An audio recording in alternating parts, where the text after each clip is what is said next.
Nature is like a musical expression, which means exactly what it says. Giraffes are giraffing, trees are treeing, stars are starring, clouds are clouding, rain is raining. And if you don't understand, look at it again. And people are peopling. We notice that all these suchnesses appear and disappear. They keep changing. They come and they go. But if you get hung up on your particular form, I'll have to alter the language a little bit, because you see, your form makes a duality, whereas you are your form. You're what you're doing. Now, you think, for some strange reason, I must make that go on as long as possible. And therefore you think you have an instinct to survive. And so the only thing anybody can agree about today, so far as the discussion of ethical and moral problems are concerned, is that we ought to survive. And therefore certain forms of conduct have survival value and certain forms don't. But when you say to yourself, you must go on living, you put yourself in a double bind. Because you said to a process which is essentially spontaneous that it must happen. And the basic form of the double bind, which is imposed upon all children, is you are required to do that which will be acceptable only if you do it voluntarily. So when we say to ourselves, you must go on, the reason is, you see, that we are not living in the eternal now, where reality is. We are always thinking that the satisfaction of life will be coming later. There's a good time coming, be it ever so far away, that one far-off divine event to which all creation moves. Don't kid yourself. As the Hindus have taught us, in the course of time, everything gets worse. It eventually falls apart.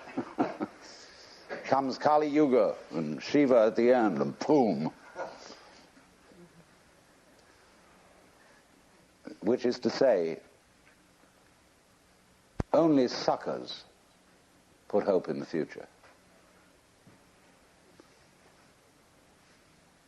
You see, I tell you, there are three classes of people in the Western world: the aristocrats, the proletariat, and the bourgeoisie.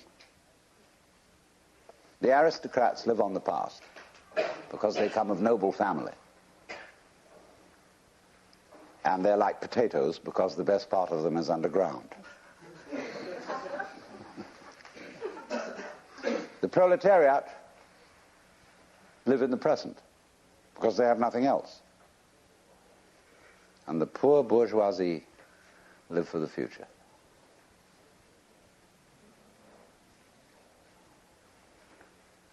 They are the eternal suckers.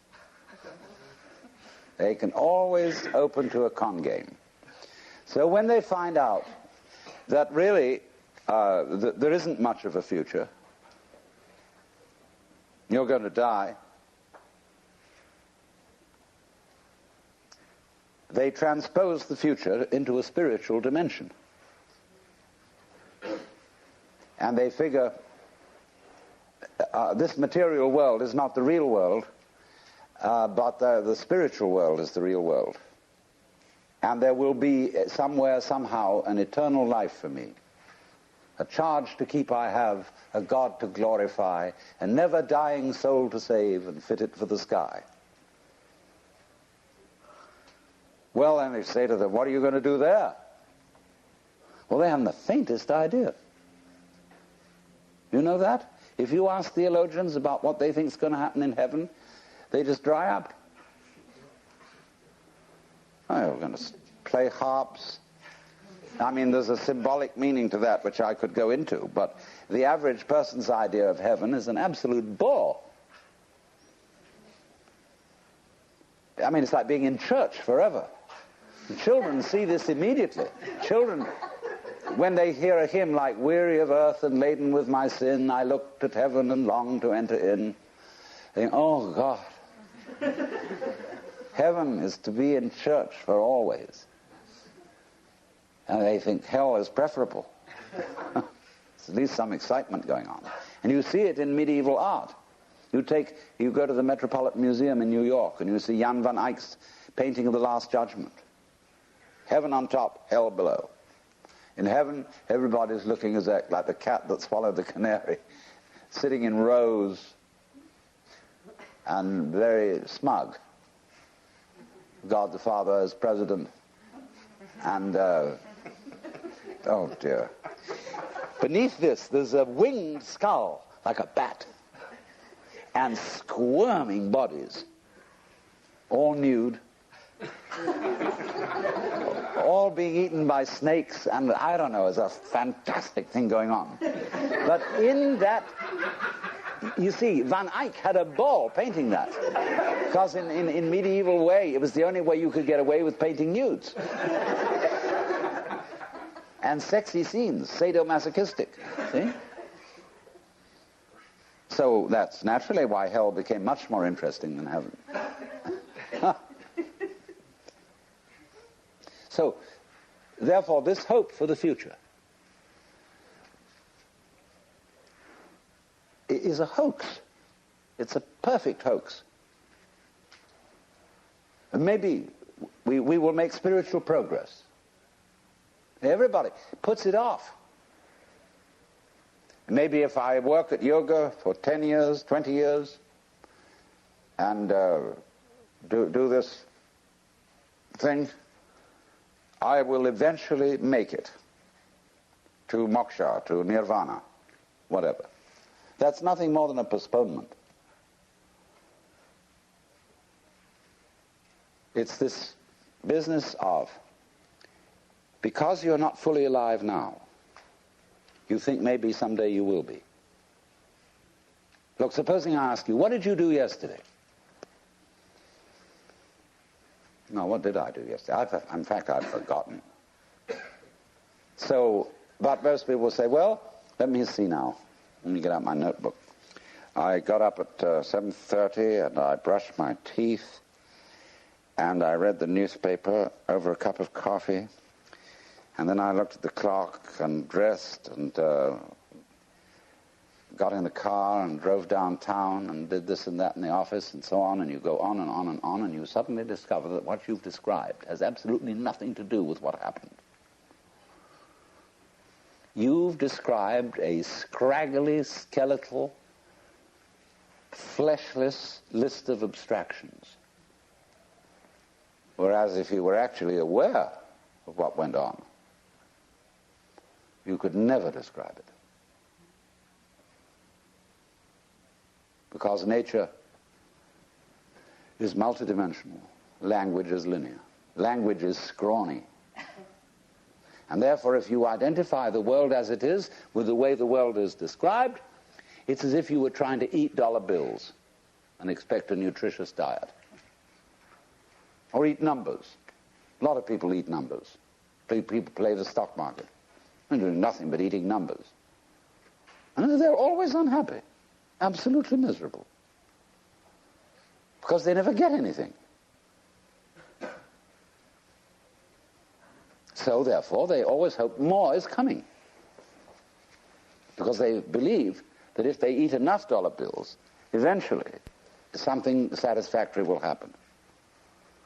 So eating the abstractions all the time, we want more time. Confucius very wisely said, a man who understands the Tao in the morning may die with content in the evening. Because when you understand, you don't put your hope in time. Time won't solve a thing. So when we enter into the practice of meditation, of yoga, we are doing something radically unlike other human activities. Of course, the way yoga is sold in the United States, like everything else, is that it's supposed to be good for you. It isn't. It has nothing to do with anything that's good for you. It's the one activity which you do for its own sake, and not because it's good for you, not because it will lead anywhere, because you cannot go to the place where you are now, obviously. Yoga is to be completely here and now. That's why the word yog means join. Get with it. Be completely here and now. This is the real meaning of concentration, to be in your center. And the Christian word for sinning in Greek is amatanin, which means to miss the point.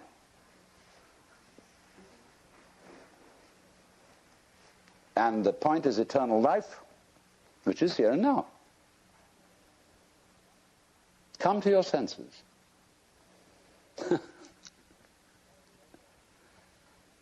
So yoga is defined in Sanskrit, in the Yoga Sutra, Yoga Sthita Vritti Nirodha. Difficult to translate, but roughly, yoga is the stopping of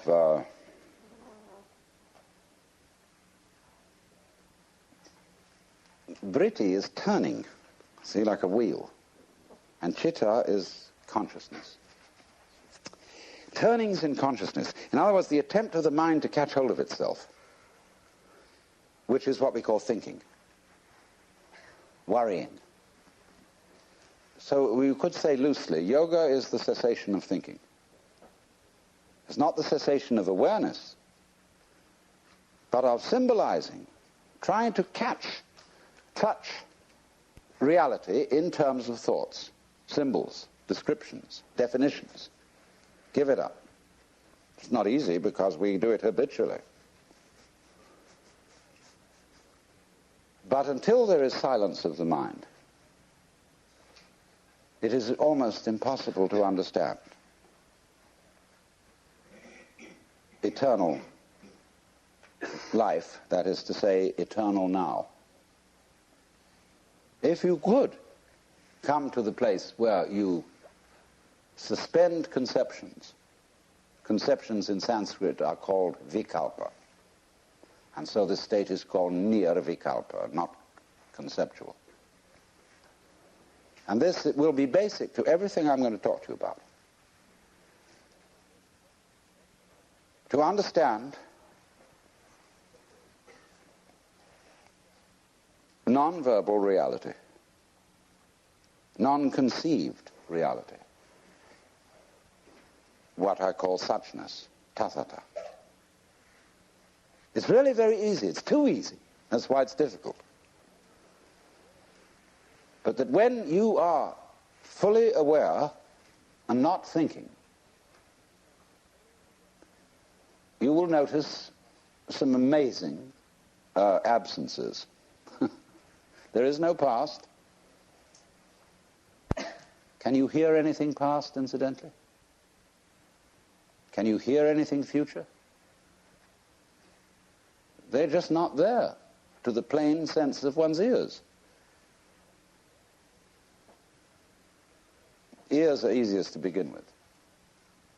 Can you hear anyone listening to something else other than sound, you know?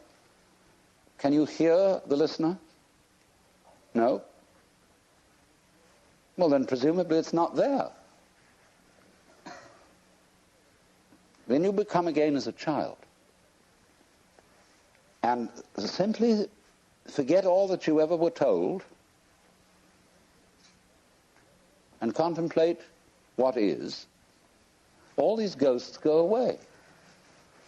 That's weird. But they just go.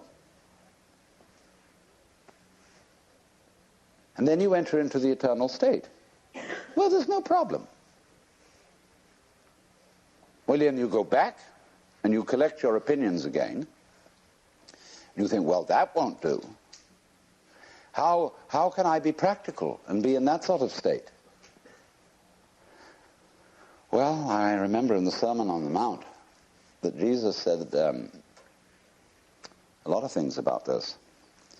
Consider the lilies of the field, how they grow. They toil not, neither do they spin. And yet Suleiman in all his glory was not clothed like one of these.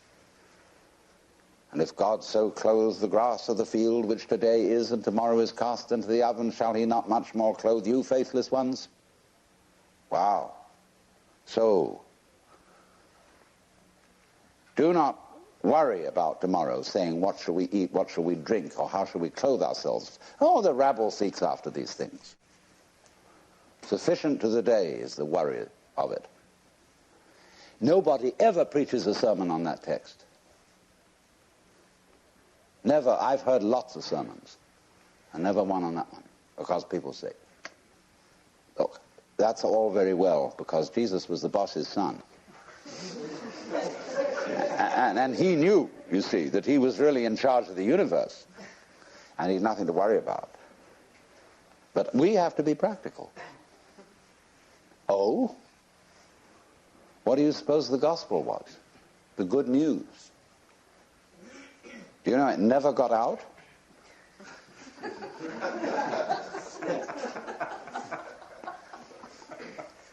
You too are the boss's son. That was the gospel. If Jesus had lived in India, they wouldn't have put him to death, because everybody in India knows that we're all God in disguise. So if he had said, I and the Father are one, in India they would have said, hooray! You know? Lots of people in India know that perfectly well. But here, that's a no-no. Who the hell do you think you are? You own the place? You keep your position. You're just a creature, a critter. It's in the family system, it's in everything. Because they have their own way of doing it in India, because they have a delayed action on it. When you get to be a certain age, and after you've studied long enough with a certain guru, then, and then only, may you realize this. But until then, it's still a no-no. But if you've put in the time, they finally let you in. Here you have to wait until you're dead.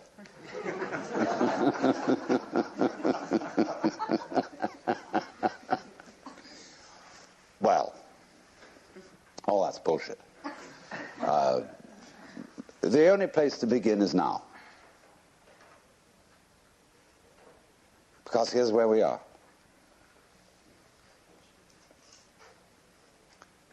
So why put it off? A lot of people say, well, I'm not ready. What do you mean you're not ready? What do you have to be ready?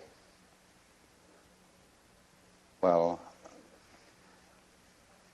I'm not good enough, because I'm neurotic. I'm perhaps not old enough, not mature enough for such knowledge. I still am frightened of pain, and of course I'd have to overcome that. I'm still dependent on material things. I have to, eat a lot and drink a lot and sex around and all that kind of thing. And I think that I better get all that under control first. Oh? You mean you've got a case of spiritual pride? You want to be able to congratulate yourself for having gone through the discipline which is rewarded with realization.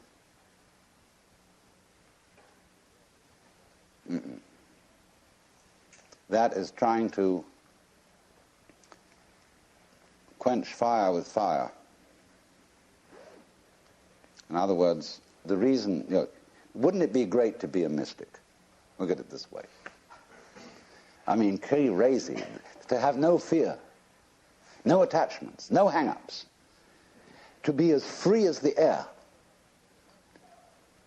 so that, you could just wander out in the streets and give away all your clothes to the beggars and let go of the whole thing, let it all hang out. Wouldn't it be crazy to have that courage?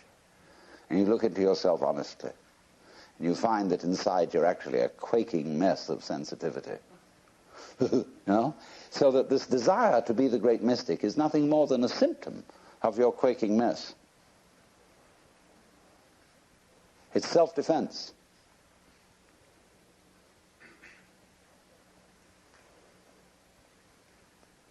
So you think, wow, we'll do that yoga bit, and we'll get real tough. But that only means you're going to be increasingly insensitive.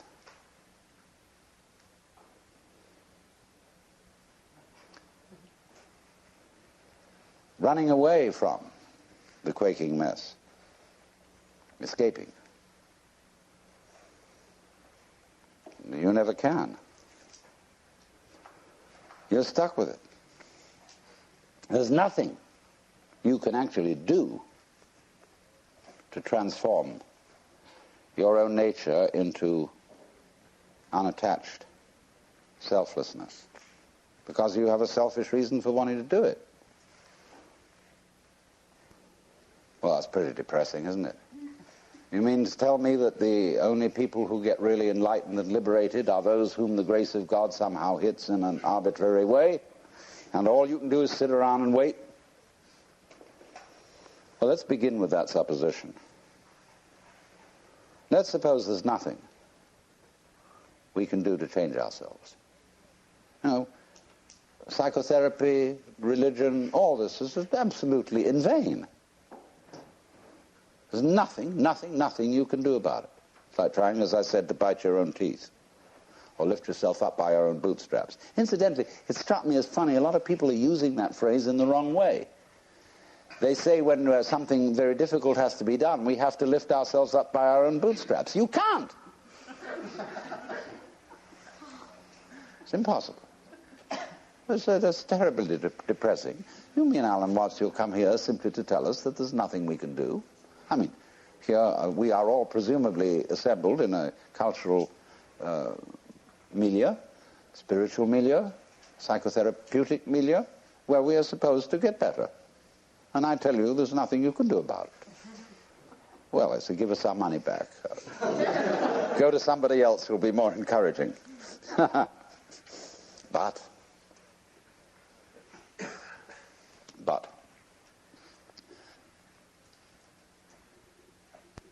what does it mean that you can't do anything about it?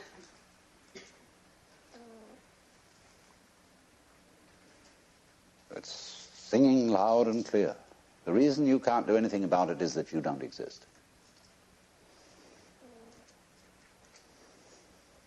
That is, as an ego, as a soul, a separate will,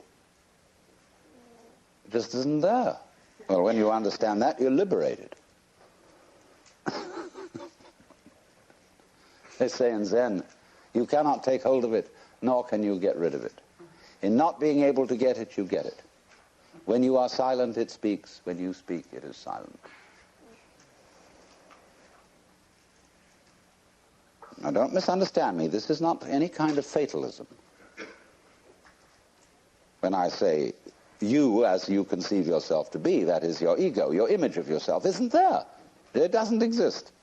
It's an abstraction. It's like 3. Did you ever see 3? Just plain, ordinary 3? No, nobody ever saw it. It's a concept. It's a vikalpa. So in the same way as oneself. There's the happening, the suchness. Yes, sure, you bet. But it's not pushing you around because there's no you to be pushed around. In other words, there's no billiard ball on the end of the cue.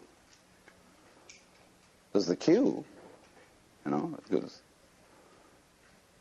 It goes this way and goes that way. They call a Buddha a Tathagata, one who comes or goes thus. This way and that way, see? He went that way. So, this illusion of the persecuted ego who is pushed around by fate is altogether disappeared. And so, likewise, the illusion of the ego who pushes fate around has also disappeared. There's a happening. So in this, do you see what has happened? By dying to yourself, by having become completely incompetent and found that you don't exist, you're reborn. You become everything. In the words of Sir Edwin Arnold, foregoing self, the universe grows I.